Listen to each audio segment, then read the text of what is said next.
Guys, कैसे हो आप सब? फिर से आ गए एक न्यू ब्लॉग लेकर। और करते ही अच्छे हो आप। मेरे को हिंदी इतना भी आता नहीं है जितना आता है उतना ही बोल देता हूँ। और हम बंगाली है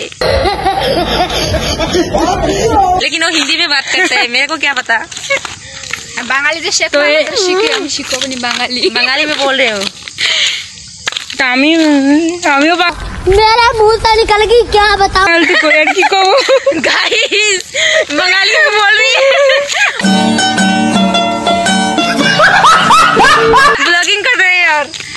কেমন আছো গাইস বলো শুদ্ধ ভাষা।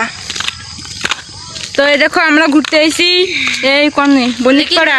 ক্যামেরাটা যদি ভালো আসছে তা গোলা গোলা বণিকপাড়া এর বলে ভালো দাস না নাও এখন ভালো দাসটা গাইস কমেন্ট করে দিও। Like comment and share. আর এই যে আমার একটা ভাগ্নে, আবার হাই করে দাও। হাই খাওয়াতে বিজি রইছো।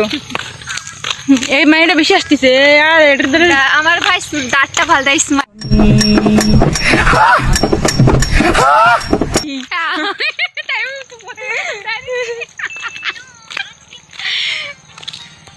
তো আমরা তখন ঘুরতে গেছিলাম। ব্লগটা ভালো লাগলে লাইক কমেন্ট শেয়ার করে দেবেন। আর আমি তখন এয়ার্ন করতে পারিনি, ভিডিওটা কিছু প্রবলেম ছিল তাই। তো আজকের ভিডিওটা এই পর্যন্তই, দেখা হবে আরেকটা ভিডিওতে।